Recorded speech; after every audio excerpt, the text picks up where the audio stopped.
Welcome back to the Deep Dive. Today we're diving headfirst into a rivalry that's got more layers than a Midwestern onion. Indiana Hoosiers versus those Ohio State Buckeyes.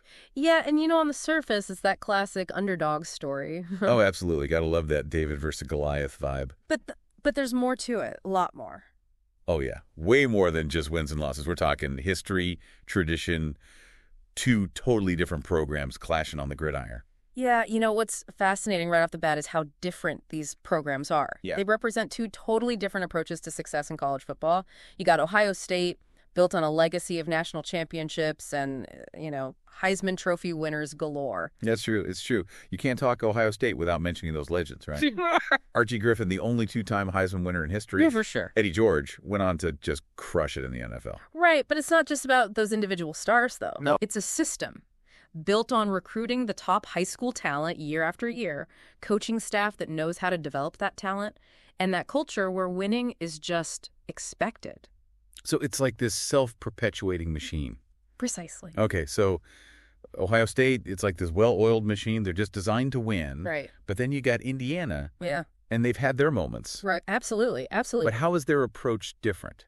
Their approach is less about just overwhelming talent and more about maximizing the potential of what they got.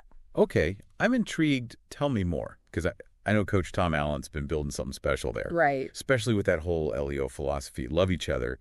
But how's that actually translating to wins on the field? That's the key question, right? LEO, it's not just a catchy slogan. It's about creating a culture of unity, resilience, and accountability. Coach Allen believes that when players genuinely care about each other and buy into that shared vision, they can achieve things they wouldn't be capable of individually. So it's like the whole is greater than the sum of its parts. You got it. They're trying to build a team that's just mentally tougher, more cohesive, even if they don't have that same level of raw talent as, like, say, an Ohio State. And it's a strategy that's had a real impact. Remember, this is a program that historically has struggled to even reach a bowl game, right, let alone compete for Big Ten titles. But under Coach Allen, they're starting to shift that narrative. It's fascinating. I love it. These two programs, they represent such different philosophies. Yeah. It's like two scientific experiments running side by side. Right. Can you build a dynasty purely on talent and system? Or does genuine team unity and that never-give-up attitude actually level the playing field? Yeah, and that's what makes this rivalry so compelling. Oh, for sure. It's that clash of styles. Head-to-head. Yeah, a test of which approach can ultimately prevail in the, crucible of college football. All right, so we got the big, powerful program in Ohio State, the scrappy underdog in Indiana, each with their own distinct identity, their own way of doing things. But I'm guessing when these two teams step on the field, those philosophical differences got to translate into some pretty interesting matchups, right? Oh, absolutely. Let's start with the offensive side of the ball. Ohio State, they're known for their explosive, high-scoring offense. Right. They've consistently had some of the best quarterbacks and wide receivers in the country. Oh, yeah. Think about guys like C.J. Stroud, Marvin Harrison Jr. They're almost impossible to contain. So if you're Indiana, how do you even begin to slow down an offensive juggernaut like that? It's a daunting task, for sure. I bet. Indiana's defensive strategy has often been a mix of trying to disrupt Ohio State's rhythm with aggressive blitzes and disguising their coverages to confuse the quarterback. So you try to create chaos. Yeah. Make it hard for them to get comfortable, execute their game plan. Right. Almost like, is it like Indiana's trying to play chess while Ohio State just wants to play checkers? That's a great analogy. Yeah. It really highlights that strategic battle that unfolds in every game between these two teams.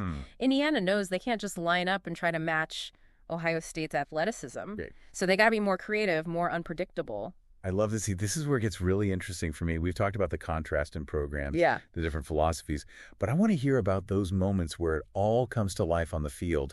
Are there any specific games that really capture the essence of this rivalry? Oh, there are plenty, but if we're going to truly understand this rivalry and how it's evolved, we got to go back to a game that shocked the college football world, Indiana's 1967 victory. Wait, Indiana actually beat Ohio State. I thought that was practically a law of nature. It's rare. It's rare. Tell me about this upset. It must have been huge. Oh, you're telling me this wasn't just any win. This was during Indiana's Rose Bowl season, a year where they defied all expectations and made history. Wow, to think that Indiana, a program that's often struggled to even make a bowl game, actually went to the Rose Bowl, beat Ohio State in the same year. Okay, I need details. What were the circumstances? Was it a fluke? Was there something special about that Indiana team? Well, that's what we're about to find out. But before we get there, let's rewind the clock a bit and set the stage for this monumental upset. It all starts with understanding the context of college football in the 1960s. In the 1960s, college football was a different beast. Oh, but The Big Ten was arguably the most powerful conference in the country.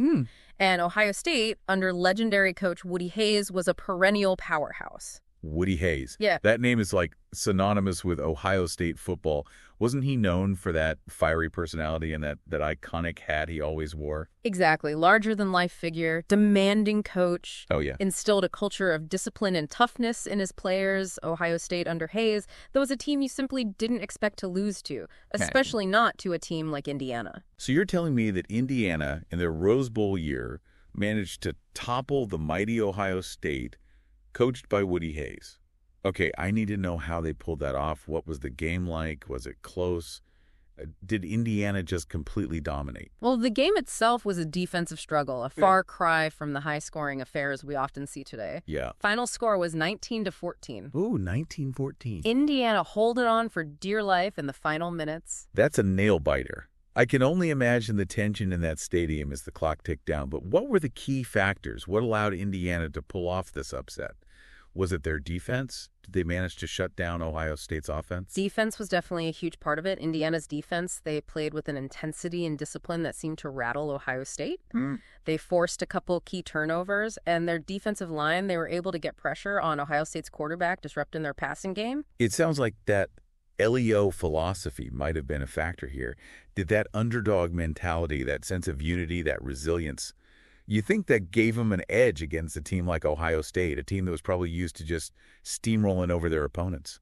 That's a fascinating question. It's impossible to know for sure what was going on in the minds of those players back in '67, but it's certainly plausible that Indiana's team chemistry and their belief in themselves played a role in that upset victory.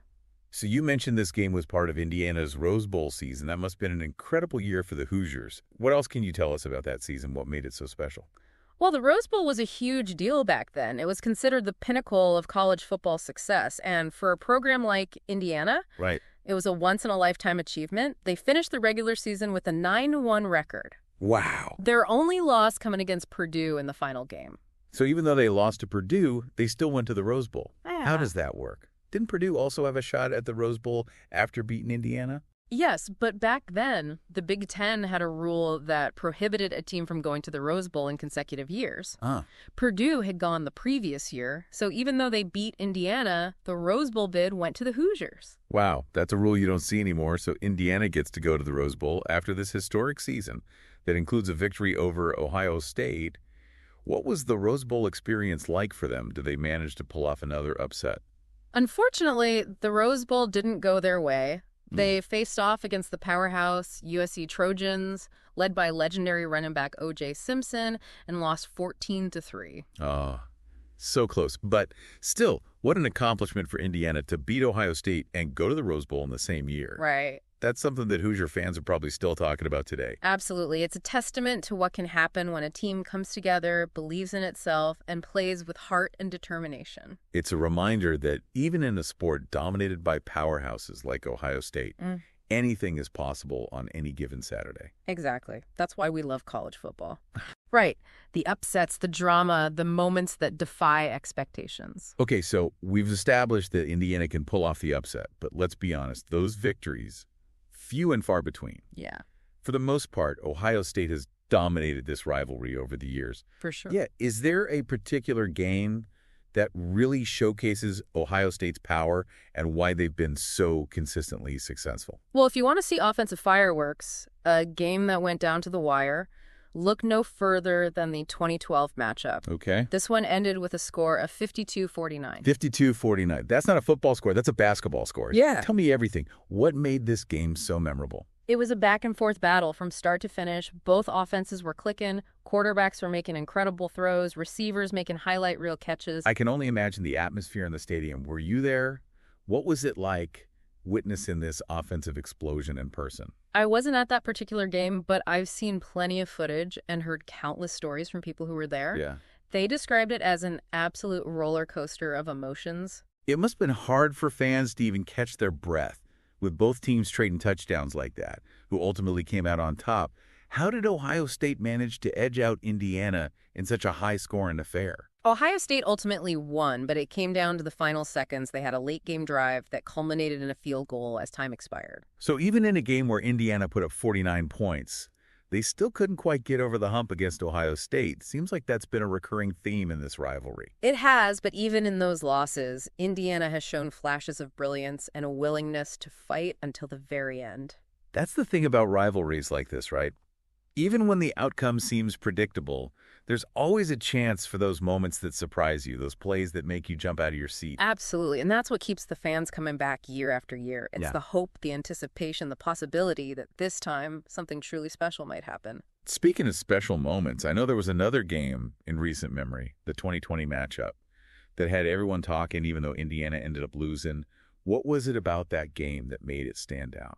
Well, for Indiana fans, this game was a source of both pride and heartbreak. They lost a close one, 42-35, but they put up an incredible fight against an Ohio State team that was considered one of the best in the country. What was it about Indiana's performance that made it so impressive even in defeat? Did they have like a specific player that just had a breakout game or something? Their quarterback, Michael Penix Jr., had a phenomenal performance. He threw for almost 500 yards and 5 touchdowns. Wow. He was making throws all over the field, extending plays with his legs, keeping Indiana in the game right to the very end. So even though Indiana didn't win, this game felt like a statement. Right. They showed that they could go toe-to-toe with a national championship contender, and we're just going to roll over. Exactly. And it's interesting because even though Penix has since transferred, that game felt like a turning point for Indiana's program. They proved to themselves and everyone else that they could compete at the highest level. It's almost like that game, despite the loss, gave Indiana a sense of validation. Yeah. Showed that they were on the right track, that Coach Allen's LEO philosophy was working, that they were capable of playing with the big boys. You could feel the shift in energy around the program after that game. There was a sense of belief, a confidence that they were no longer just the lovable underdog, but a legitimate threat in the Big Ten. Okay, so we've journeyed through Indiana's historic upset in '67, relived that offensive explosion of 2012, witnessed Indiana's valiant effort in 2020. Each of these games tells a different story about this rivalry, about those contrasts and styles, those moments of brilliance, the enduring hope that just keeps fans on the edge of their seats. And what's fascinating is that this rivalry is more than just a series of games played on a field. It's a reflection of the cultural landscape of the Midwest, the history and identity of these two states, and those passionate fan bases that fuel the fire of this competition. Now you got me thinking about the bigger picture. What is it about rivalries like this that capture our imaginations? Why do we invest so much emotion in the outcome of the game, especially when it involves our alma mater or the team we grew up rooting for? Those are great questions, and I think they get to the heart of what makes sports so compelling. But before we dive into that, let's take a step back and consider the cultural context of this rivalry, because it's more than just a game. It's a reflection of the region itself. Yeah. It really is. When you think about it, this rivalry, it goes way beyond the football field. We're talking about two states that are geographically and culturally intertwined. Yeah, for sure. There's this shared history, a sense of Midwestern pride. Yeah, it is. It's like a sibling rivalry, isn't it? But you compete, you argue, you maybe even tease each other a little bit. But deep down, there's this bond, connection that can't be broken. Right. So you're saying that this Indiana-Ohio State rivalry is like a microcosm of that larger dynamic between these two states. I think so. It's a way for fans to express that regional pride, to channel that competitive spirit into something fun and meaningful. Exactly. Think about all the traditions that have built up around this rivalry, the tailgates, the pregame festivities, the generations of families who've made this game a part of their annual rituals. Yeah. It's more than just watching a football game. It's about connecting with your community, sharing an experience that transcends the sport itself. It's almost like a cultural touchstone, right? Yeah. It's something that brings people together, gives them that sense of belonging. And in a world that can feel increasingly divided, those shared experiences are more important than ever. Couldn't agree more. Now, let's shift gears a bit and look ahead to the future of this rivalry. College football is in a constant state of evolution. Right. With conference realignment and the expanded playoff format, shaking things up. How do you see these changes impacting the Indiana-Ohio State dynamic? Well, I think for Ohio State, the goal remains the same. National championships. Right. They're always going to be in the hunt for that playoff spot, for sure. But with the playoff expanded, the margin for error gets a little smaller. Yeah. They can't afford to slip up, especially against a conference opponent. That's where Indiana comes in. Right. They're no longer content with just being a spoiler. They want to establish themselves as a consistent force in the Big Ten, a team that can challenge for conference titles.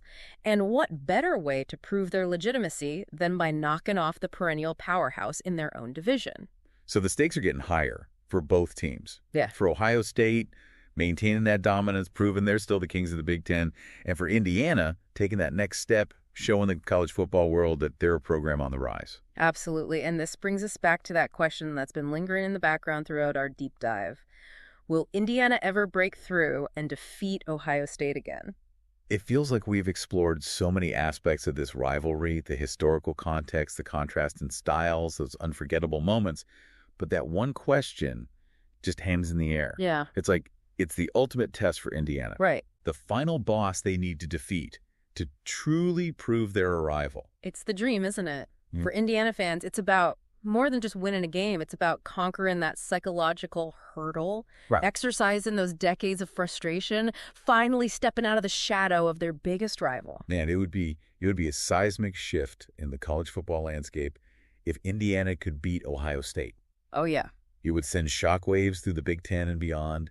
It would be a statement that the hierarchy is changing, that the underdogs are ready to challenge the established order. And who knows, maybe that victory is just around the corner. We've seen how Indiana has steadily improved under Coach Allen. Yeah. They're playing with more confidence, more swagger.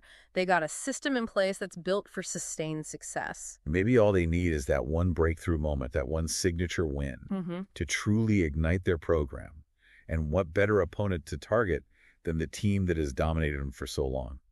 It's a compelling narrative, isn't it?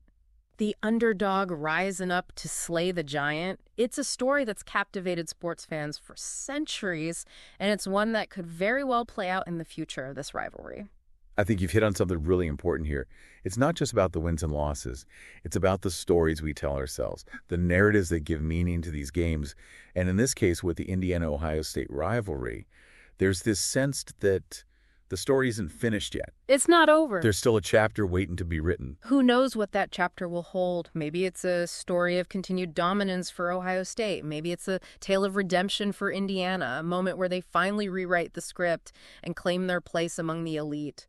I guess we'll just have to wait and see how it all unfolds. But one thing is for sure, this Indiana-Ohio State rivalry, it's alive and well. It's alive. It's a matchup that's filled with history, passion, a healthy dose of that Midwestern grit. And that's why no matter what the records say, no matter how many times one team's dominated the other, this game will always matter. It's going to capture our imaginations and remind us why we love college football. Well said. I think we've covered a lot of ground today. We have. We've gone deep into the history, the strategies, the cultural significance of this rivalry. Hopefully, we've given you, the listener, a deeper appreciation for what makes this matchup so special. I always say the best deep dives leave you with more questions than answers. And as we wrap up our exploration of the Indiana-Ohio State rivalry, I'm left wondering, what will that next chapter hold? Will we see Indiana finally break through and reclaim that long-lost victory? Or will Ohio State just continue to assert their dominance? Only time will tell, but one thing's for certain. This rivalry will continue to captivate us, surprise us, and remind us why college football is such a beloved sport. Thanks for joining us on this deep dive. We'll see you next time for another exploration of this fascinating world of sports. Today is your lucky day. Today is the day that our $3 website works for you, paying you directly to your PayPal daily. Imagine $3 ongoing continuous payments to your PayPal account. Imagine falling asleep and waking up to $300 in your PayPal account. How would this make you feel? How could this help you? What bills could you pay? What kind of fun could you have? What does that retirement look like now? All for a one-time payment of $3. This website is DFY done for you, fully built and completely hosted, and never stops collecting payments for you. You have spent $3 on coffee on a regular, but that coffee won't help you create multiple streams of income. Click the link below.